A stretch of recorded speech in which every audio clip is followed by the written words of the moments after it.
Magandang umaga ulit sa inyo guys. Meron po akong sinabi doon sa una kong video na tuturuan ko po kayo kung paano maiiwasan yung pagkamatay o mortality ng ating mga pabong sisiw. Guys, ito po ay akin lamang pong diskarte at hindi ko po sinasabi na ito po ay gayahin ninyo. Pero kung sakasakaling makakatulong po ito o magagaya ninyo, wala namang pong mawawala. Diba? Ito guys, papakita ko sa inyo kung paano. Yung mga sisiw ko na pabo guys, wala po silang baksin. Hindi po sila binabaksin. Wala po silang kahit anong binibigay. Yung binibigay ko lang po dito ay malinis na tubig. Nagbibigay po ako ng bitrasin. Bitrasin na para sa sisiw. Yung diskarte ko po dito guys, para mabawasan yung mortality ng pagkamatay ng mga pabo. Hinarap ko po yung kulungan ko sa sikat ni Haring Araw. Kasi po, naniniwala po ako na yung unang sikat ng araw ay malaki pong naitutulong para sa mga sisiw kasi nagbibigay po ito ng malaking bitamina para magkaroon sila ng lakas para bumangon at maiwasan po yung mga lamig nila. So umaga pa lang po, hindi na sila lalamigin. Yung pangalawa ho, yung pabo natin ay meron pong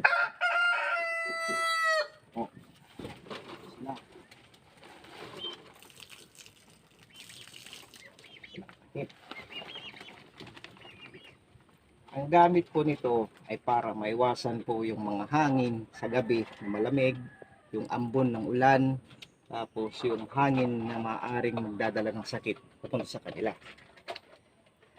Kaya malaki pong naitutulong ng takip na ito. Hindi po ito basta-basta takip lang. Ito po ay malaking naitutulong para maiwasan po yung mga sakit na dala ng hangin.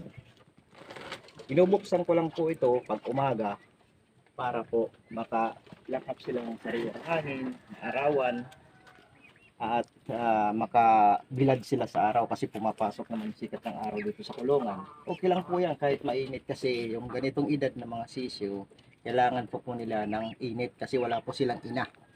Pinanganak po sila sa pamamagitan lamang po ng incubator. Wala po silang ina. Yung pangatlo, meron po silang ilaw. Ayan, may ilaw po sila. Po. Yung ilaw na po yan ay hindi po siya incandescent lang o yung ilaw na parang mainit, nagbibigay ng init. Ang silbi po ng ilaw na yan ay para lamang po sila makita nila yung anong lumilipad sa gabi, mga lamok, tapos kung gusto nilang kumain, makakain po sila. Kasi po, pag ganitong edad na yung mga pabo mo, dyan madalas nagkakasakit, sanhi ng lamok. Yung lamok po ay nagdudulot ng sakit na malaria at saka pollpox. Yung pollpox, alam naman po natin na yung mga pabo talaga masilan. Tapos yung kasagaran na sakit nila is pollpox. Ang pollpox ay nakukuha sa pamamagitan ng kagat ng lamok. Para po maiwasan po natin yung kagat ng lamok, bigyan po natin sila ng ilaw para makikita nila yung lumilipad-lipad papunta sa kanilang katawan. Para kung sakasakali man nakikita nila, ito ay kanilang tinutuka at kinakain. Guys, yung mga gustong mag-vaccine sa kanilang mga alaga, may pera po kayong pang-vaccine, okay din po yun, mas maganda ho yun kasi mas protektado yung mga alaga nyo. Ako, hindi po ako nagbabaksin dahil sa kadagdagang gastos. Saka okay naman, hindi naman po sila nagkakasakit. Kita mo, maliligsa sila. Lilipad. Maliligsa silang sa lahat, wala silang mga pollpox, wala silang sipon.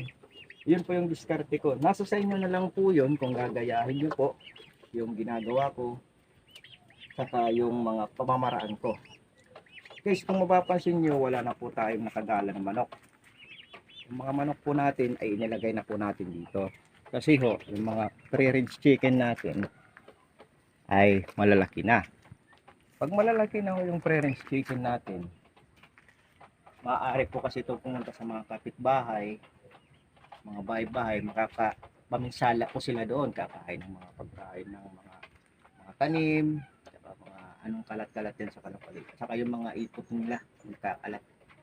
Kaya ikinulong na po natin sila para maiwasan po natin yung kaguluhan sa mga ibang bahay. Pagkilala ko pala sa inyo guys, si Big Boy.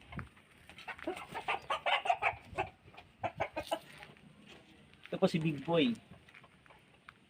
Si Big Boy, nagtumitimbang ng 5 kilo to dati. Ngayon, ewan ko mga 4 kilo lang ata kasi pumayat na siya kasi panay kasta niya eh.